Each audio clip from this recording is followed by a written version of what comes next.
All right, I want to talk to you about something that's right on our doorstep that I don't think a lot of people are watching. I think it was Saturday or Sunday, I read an article, and I just kind of skimmed it quickly, and I filed it away, and it was, the United States is moving like a battle group to Latin America. And I'm like, what? We're moving a battle group? What? We're moving cruise missile ships, like 4,000 Marines. I mean, this is what you have when you have an invading force. You know, when you're worried about something, you want to keep calm in some area. You know, we send them over, I don't know, off the coast of Africa because there's somebody doing something.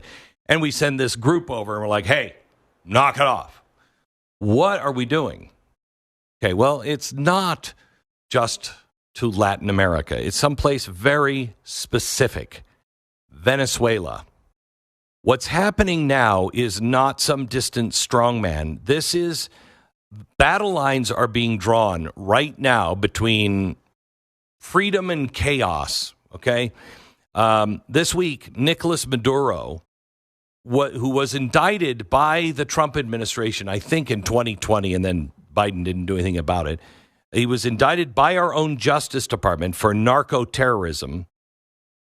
He just responded to us and mobilized 4.5 million civilian militiamen.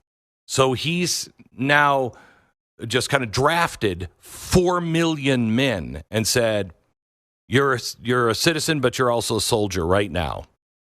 And he says it's to defend sovereignty against America. Here's what it is.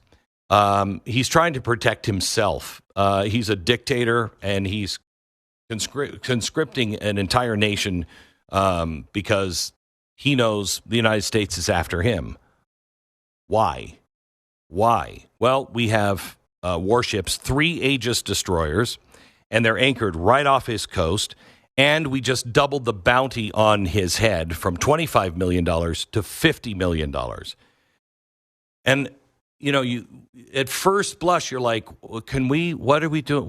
What's happening? I mean, we've lived in a time, my whole life, where we're like, you know, the government can do 2 things at once. It should be able to walk and chew gum. Well, we're not just walking and chewing gum. We're walking, chewing gum, putting out, you know, the fire of a burning house, juggling flaming bowling pins, stopping a nuclear war, dancing the Macarena because everybody in Washington is like 8,000 years old. We're building a death bot army at the same time, fighting people that want to behead us.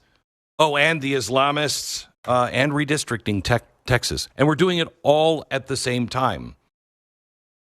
Why? I mean, we're living Mission Impossible, except our Tom Cruise is 78 years old, which I want you to think about this. I think Donald Trump is exactly who Tom Cruise will be when he's 78. Just not, he's still running that weird run that he's doing. Anyway, so Donald Trump is going after Venezuela for 2 reasons. 1, drugs, fentanyl and cocaine, much of it laced, much of it deadly, and it is being trafficked here in the United States by people who are directly tied to Maduro's government. And it's the so-called Cartel of the Suns, MS-13 gang members. All of this stuff is coming from Venezuela, and they are poisoning Americans. And this is not just a foreign security thing or a foreign policy issue. This is homeland security. This is actually affecting us. The second one, and I think this is the bigger reason of the 2. I mean, they're probably tied, but this is a big one that most Americans don't know. Venezuela is not some backwater place. It's full of oil, and it is a staging ground now for Russia, China, and Iran, Hezbollah. It has some of the worst people. It's a beachhead for those people who want to see the United States taken down. Oh, Glenn, literally a beachhead. This is insane because I didn't even know a lot of this. We mentioned this maybe a couple months ago. Yeah, it was in part of another story. And the Tren de Agua stuff. Yeah, remember that's that what was it coming was. out. And we were like, wait a minute, what is Hezbollah doing in Venezuela? Oh my gosh. So I actually dug through congressional testimony to get some of this information. Now, this is information the American public doesn't really know, but the government knows. Okay. So check this out. This is from congressional testimony. In 2011, Congress testified what Hugo Chavez was doing. Listen to this. Just the year before, in 2010, Hugo Chavez hosted something called the Secret Summit. Like literally. It was called the Secret Summit. Okay. Guess who showed up to Secret Summit? The supreme leader of Hamas, the chief of operations for Hezbollah, and the Secretary General of Palestinian Islamic Jihad. Oh, I thought you were going to say Satan. I might as well have. I mean, this is absolutely nuts. Nobody was talking about that. How can that happen right off our shore? Glenn, and nobody's talking about it. Glenn, it gets so much worse than that, if it can. So Iranians right now with connections to Hezbollah are on an island off the coast of Venezuela. It's called Margarita Island. Everyone should Google this right now and check it out. Is Jimmy Buffett involved? Jimmy Buffett would be nowhere near this okay, Margarita Island. Good. All right. The whole world is about to crash. Yeah, it's not 5 o'clock anywhere on this Margarita Island. These are some of the things they're doing here, okay? Again, with the involvement of the Venezuelan government. They are, quote, running money laundering operations, establishing paramilitary training centers.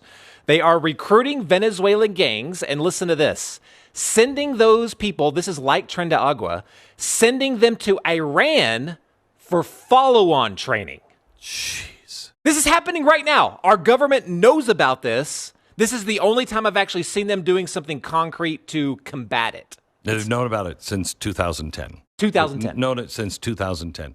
You didn't know that. Nobody's saying that. When, we've argued that, Venezuela and communism and, they were eating the zoo animals. That's what happens, gang, when you go communist.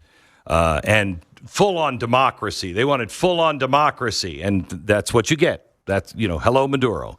So when Maduro took over, he was kind of the Mamdani, if you will, of Venezuela. He's just a simple bus driver. And look what he's done. That's the part we've heard about. Then when the border crisis happened, we started hearing about, they're sending gangs in, and they're sending fentanyl and everything else in. We still are not talking about their connections to Iran and Hezbollah and how they have been training people and sending them here. This is really not good.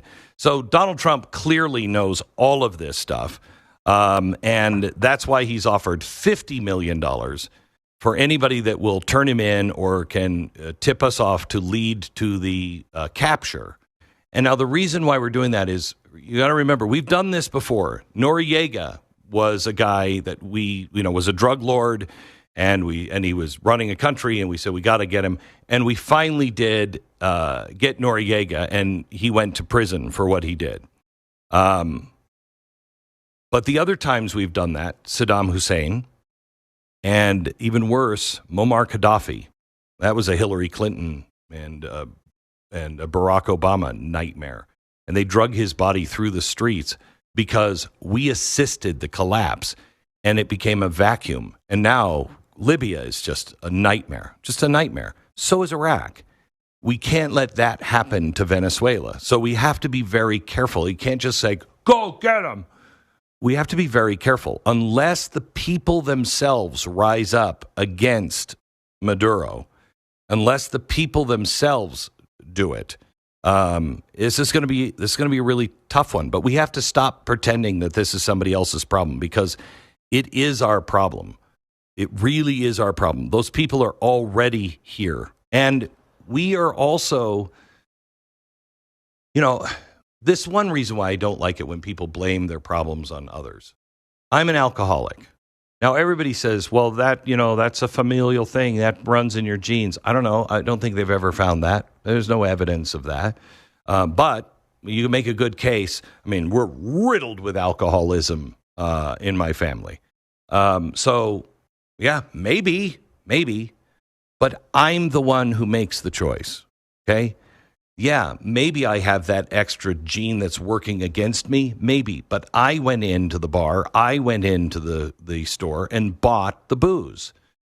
So we have to start taking responsibility for some of our problems. It's easy to say Venezuela is shipping all this fentanyl into the United States.